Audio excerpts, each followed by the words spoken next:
আল্লাহর কাছে ডাকি, আল্লাহ তুমি আমাকে কালা কুপোষারটা সন্তান দাও, তবু তুমি আমার একটা বাচ্চা দাও যে আমাকে মা বলে ডাকবে।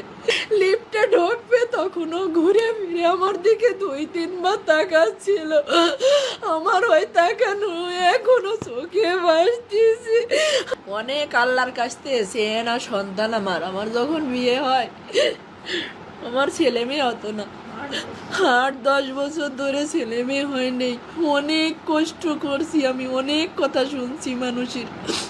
মানুষ যা খাতি আমাকে বলছে আমি তাই খাইছি, তারপরেও কোনো সময় আমার ছেলে মেয়ে হয়নি।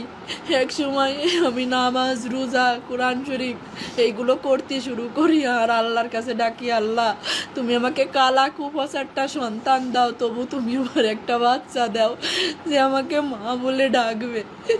ডাক্তার কবিরাজ দেখাতে আমার সিনথিয়া হয় আমার বিয়ের 9 বছর পরে গিয়ে। সিনথিয়ার যখন 4 বছর বয়স আমার আবারও বাবু হয় না, আমি আবার চেষ্টা করি। তখন আমার রাইসা মনে আমার পেটে আসে। হ্যাঁ, তখন থেকে আমাদের জীবনটা বদলে যায়।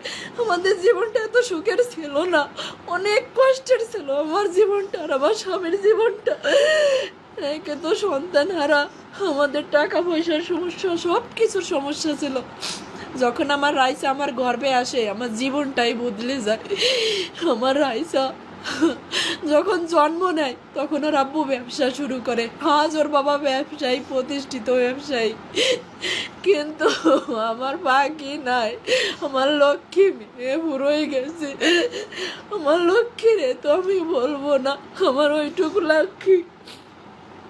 8 বছর বয়স শেষ হয়ে 9 বছর চলতেছে। 9 পারা কোরআন শরীফ পড়েছে আমার রাইসামণি। রাইসামণির বয়স যখন 3 বছর আর আমার সিনথিয়া, আমার তখন ছেলে বাবুটা হয়নি। আমার বাবু তখন 4-5 মাসের পেটে। উমরা করতে গেছিলাম আমরা অল পরিবার, আমার হাজব্যান্ড আমার বাচ্চাদেরকে নিয়ে। আমার রাইসামণি সেই উমরা হজের ছবিও আছে। আমার রাইসামণিরে হজ করায় নিয়ে আসছে। আমি আল্লাহর উপরে বলছিলাম, যখন ওরে পাওয়া যায়নি আমি বলছিলাম, আল্লাহ আমার সন্তান খুঁত হয়ে থাকুক, তবু তুমি আমার কাছে জীবিত ফিরেই দাও। আমি আবার আমার পাখিরে সম্পদ বেশি হলেও উমরা করাতে নিয়ে যাব, আবারও আমার পাখিকে আমি হজ করাতে নিয়ে যাব। কিন্তু আমার পাখি আর ফিরে আসেনি। আর আমার পাখি যে চলে যাবে, ওই দিন আমি চেয়ার ধরে ডাইনিং টেবিলের কাছে দাঁড়াইছিলাম আর আমার পাখি যখন যাচ্ছিল দরজা দিয়ে লিফটে ঢুকবে তখনও ঘুরে ফিরে আমার দিকে 2-3 বার তাকাচ্ছিল। আমার ওই তাকানো এখনো চোখে ভাসতেছে। আমার পাখি মরে গেছে। আমার এত লক্ষ্মী মেয়ে আমার রাইসা ছিল। আমার পুরো বাসাটা নাড়াই খাতো। আমার সিনথিয়া আর আমার রাফসান এত দুষ্টুমি করে না আর এত চঞ্চল না। আমার রাইসা অনেক চঞ্চল মেয়ে ছিল। আর আমার দুলালি আজকে আমার কাছে ফিরে আসছিল আসবে।